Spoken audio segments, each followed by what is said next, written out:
Muy bien. Momento de abrir los libros. Vamos a los libros. Abren los libros, sacan una hoja. No, cierren los libros. No, cierren saquen los... una hoja. Muy bien. Y de recibir, por supuesto, a nuestra amiga Nati de Virgilio, que siempre tiene cosas bonitas para contarnos. Y eso que no se sabe. Hola, de los andás? Autores. ¿Cómo están?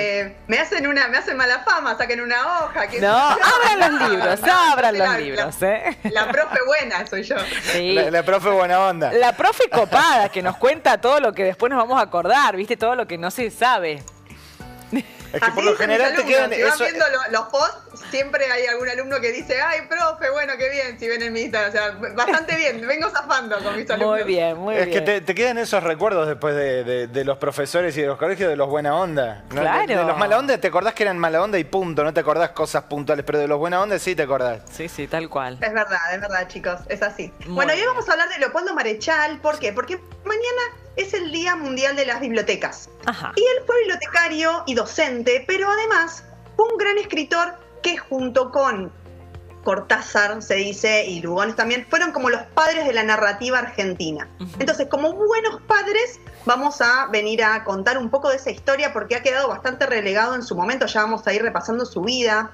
Pero él nació en 1900, justo en esa bisagra de nuestro país, que estaba todo ahí con el voto, terminando con el tema de los pueblos originarios, con el gobierno de Roca, y va a morir en 1970. O sea, va a pasar muchos gobiernos, nuestro primer golpe de Estado, la década infame, así que imagínense todo lo que podemos hablar. Imagínense. Bueno, Leopoldo Marechal, además después vamos a estar leyendo un pedacito de este libro, ahí, este librazo, muy bien. Que se llama El banquete de Severo Arcángelo, que es un librazo y yo se los recomiendo, luego ya vamos a estar recomendando. Pero además escribía poesía, y una poesía que le ha dedicado a sus musas, que fueron sus mujeres. Bueno, Leopoldo Marechal, como decíamos hace un ratito, va a nacer en el seno de una familia. El padre era un mecánico uruguayo, la mamá era ama de casa, pero sobre todo cuando estaba forjándose esos primeros 10 años, hasta 1910 de nuestro país, y ese primer centenario. Cuando el padre va a sufrir la famosa gripe española que se instaló en el país, también en un hogar obrero, ¿qué sucede? Va a morir, pero sobre todo a Leopoldo le va a quedar el recuerdo de que el dueño de ese aserradero donde el padre trabajaba lo hizo levantarse de la cama, no lo dejó recuperarse de la mejor forma, tampoco le mandó al doctor, y eso hizo que le quedara como una especie de resentimiento hacia cierta clase social. Y luego, cuando él se convierte en maestro y se convierte en escritor también, va a estar combatiendo toda esa parte oligárquica, a pesar de que él era amigo de Irigoyen, nuestro primer presidente electo, y también luego de Torcuato de Alvear, y va a acompañar junto a Borges todo ese hervidero político, aunque esté en contra de Lugones. Pero se reconocía abiertamente radical. Sin embargo, cuando va a viajar a Europa, va a ser periodista, cuando vuelve en 1930 ya está instalado el primer golpe de Estado. En 1931 él se va a hacer abiertamente católico cuando que era ateo, o sea, tuvo muchos vaivenes mientras vamos escuchando. Y ahí se enamora de una maestra española nacionalizada argentina y va a tener 2 hijos. Pero cuando él, mientras es maestro, también participa de actividades culturales, en el medio va a estar también en la revuelta de que va a asumir el gobierno, la revolución justicialista por medio de Perón. Nati, te hago una pausa ahí con el perfil tan revolucionario. Vos decís que era ateo. ¿Qué fue en el medio que le hizo ese clic y que lo lleva a pasarse a católico? El clic fue que él durante un mes va a recorrer Italia y va a conocer la vida de Dante Alighieri. Cuando vuelve a Argentina, él ya tiene en la cabeza su primera novela, pero además esta que luego vamos a estar hablando, que habla de un banquete, y este libro, que se llama El banquete de Severo Arcángelo, va a tener 3 partes, que ya lo vamos a estar leyendo, de la Divina Comedia. Va a emular algunas partes de eso y va a tener incluso el propio infierno, que él ya no lo ve como algo malo, sino que es como un renacimiento del héroe. Pero gracias por la pregunta, Lalito, porque es así. esos 180 grados va a ser luego de haber recorrido Italia. Ajá. Así que cuando él viene, bueno, se enamora, como decíamos, tenía 2 hijas, y luego cambia también, incluso de, como dicen ustedes, de revolucionario, cambia de posición política. Lo cual es una locura, o sea, abiertamente de radical pasa a peronista, y en el medio sus amigos, incluido Borges, comienzan a perseguirlo. Se van a alejar de él, y durante esos 15 años que dura ese matrimonio, él también se va a abocar a su esposa porque va a tener un mal incurable. Cuando muere cae en la depresión, y lo que hace es sumarse a esa revolución peronista que él le decía desde la Dirección de Cultura. Ahí comienzan a darle con todo desde la revista Sur, también Borges, y empiezan a decir, no lo llamemos más a ningún evento, a pesar que pero le decían, pero él dirige cultura del país. No nos interesa. No queremos tener nada que ver con él, con Marechal. Marechal se ve solo, sin sus amigos, entonces comienza a dudar. Pero dice, bueno, le preguntan, pero entonces, ¿por qué no te alejas del peronismo para estar con nosotros? Y comienza a ser perseguido. Y dice, no, porque para mí un escritor comprometido, no importa de qué bando estén, como ustedes dicen, sino qué hace por la cultura. Y cuando estalla la Revolución Libertadora, como se le llama en la historia argentina, en 1955, él abiertamente tiene que esconderse. Ya está casada con su segunda esposa porque había muerto la primera hacía 2 años. Y se suma en la mayor depresión, no trabaja, deja todo y comienzan a vivir con un sueldo muy magro de su segunda esposa, que es maestra. Y ahora me gustaría leerles un poema que él le dedicó a ella, que es uno de los más lindos para mí, y que habla del robo sentimental el cual sufrió él, pero sobre todo de eso que dice que se pliega al amor, pero porque es perseguido. El amor es un robo. El amor es un robo, me dijiste una tarde.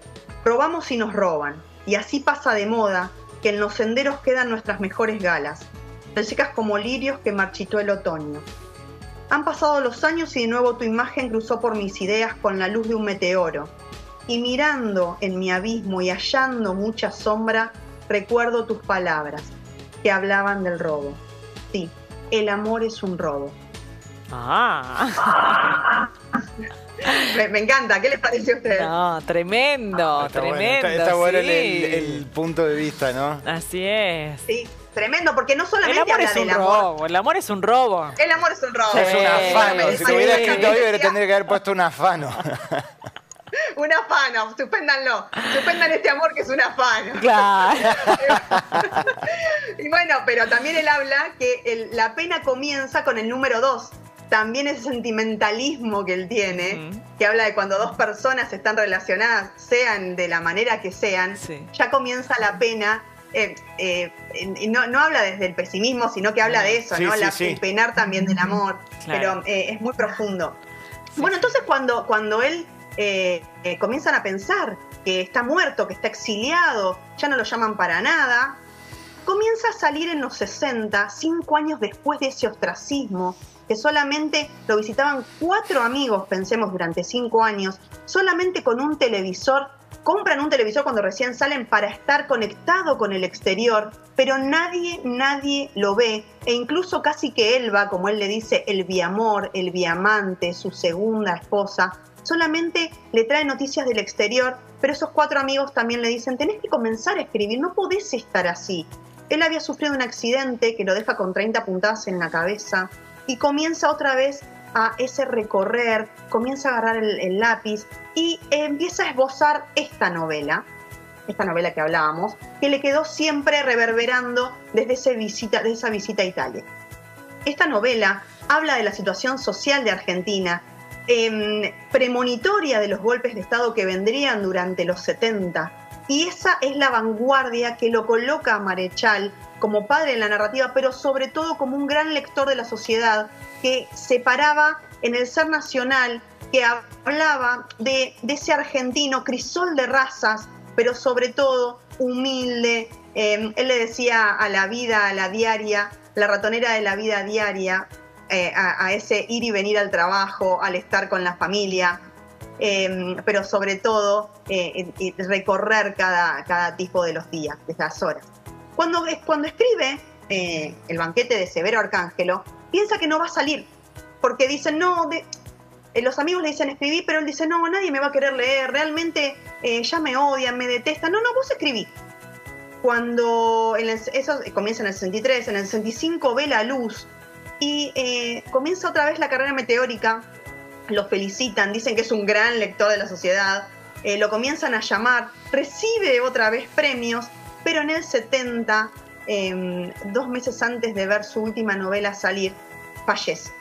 Y ahí es cuando vuelve a recibir ese desprecio, porque cuando lo velan en la SAE, en la Sociedad Argentina de Escritores, de la cual los escritores somos parte, y es un honor también pertenecer allí, como siempre decíamos, Alfonsín y Lugones la fundaron, él no recibe a nadie que lo vaya a despedir. Y otra vez la mujer vuelve a sumirse en el ostracismo, hasta que las hijas, 40 años después, vuelven a comenzar a recopilar sus archivos perdidos y relegados, y sobre todo a propósito quemados, y ahora vuelve a estar de moda, entre comillas, las obras de Leopoldo Marechal. Mirá, bueno, fantástico realmente, todo lo que nos contaste, Nati, tremendo. Con ese final ahí agridulce. Sí, agridulce, muy signada sobre todo por las posiciones políticas, que lo que él decía es, los escritores escribimos, siempre tomamos un partido, pero no solamente por nuestros dichos, sino porque nos paramos leyendo la sociedad, anticipando. Por ejemplo, cuando hablamos de las novelas, cuando me siento a escribir, tomo un tema en la sociedad, y por supuesto que la mirada tiene que ser neutral, porque todos tenemos que aprender de lo que leemos, claro. Pero también tenemos que dejar signado para el que la agarre 30 años después, de eso que se trata la contemporánea y la histórica, de esa lectura de la sociedad y de esos temas que importaban en ese momento. Pero a él lo asignaron desde ese lugar porque era abiertamente peronista, pero lejos de su posición política, no le perdonaban que a los amigos radicales lo hubiesen dejado. Entonces fue como un dimi direte innecesario, porque era un gran escritor. Y bueno, eso, por suerte, la reivindicación desde las hijas, desde la Fundación Marechal, está actualmente. Que si quieren les leo un pedacito. A ver, un pedacito por último, para despedirnos, Nati. Sí. Bueno, él habla del ser humano como robot. Habla de, como yo les decía, del héroe que va acá, que es muy linda, ¿saben por qué? Porque te va dando pistas y vos no sabés cuál es real, cuál es mentira, para dónde va, para dónde sigue la novela. Pero él habla del ser humano como robot. A ver. Robot, dijo como si me definiera. ¿Con qué derecho me ha enredado en su banquete absurdo? Usted es un robot. ¿Le parezco un robot? No del todo, pero se acerca a la hora de los robots absolutos. ¿Y entonces cómo definiría al robot? Un mecanismo. No, un mecanismo no, un ser mecánico.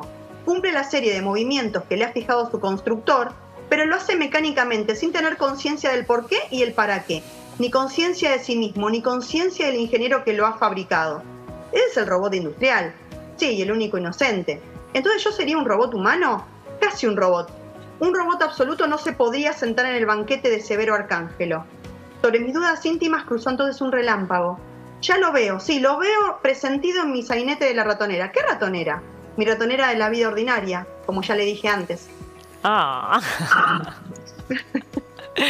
Bueno. Habla de ese ser, ¿se dan cuenta? De ese ser robot que también nos define hoy en día, porque a veces estamos siempre con el telefonito, con las cosas, con las redes. Bueno, totalmente. Ese robot humano y también de la ratonera diaria. Muy bien, bueno, interesantísima la propuesta con Leopoldo Marechal, este poeta, dramaturgo, novelista y ensayista argentino, como bien nos contaba, bueno, y bibliotecario. Y bibliotecario. Mañana es el Día de las Bibliotecas, ¿no? De las bibliotecas. A nivel mundial, sí, porque cuando se instauró a nivel mundial, porque cuando se bombardeó en los 90 la Biblioteca Nacional de Sarajevo, todas las bibliotecas se sumaron a eso y desde ahí sí, es un día histórico. Muy bien, bueno, gracias por traernos esta recordación también. Muchísimas gracias, un abrazo. Nosotros también, mucho. Bueno, y los invito a mi @divina_social, que pero claro, ayer tuve una en la librería también de acá de mi ciudad, así que ahí pueden ver todo y también, por supuesto, pueden leerme de mil maneras. Así es, bueno, un gran abrazo para vos, todo lo mejor, Nati. Gracias, Nati. Los quiero, hermosos. Nosotros también, muchas gracias. Beso grandote. Chau, chau. Bueno, como siempre es un placer encontrarnos con Nati de Virgilio, una persona luminosa siempre que nos cuenta, bueno, mil historias. Y que nos abre un montón de puertas ahí a la literatura, descubrir libros, autores y cosas para entretenernos. Muy bien.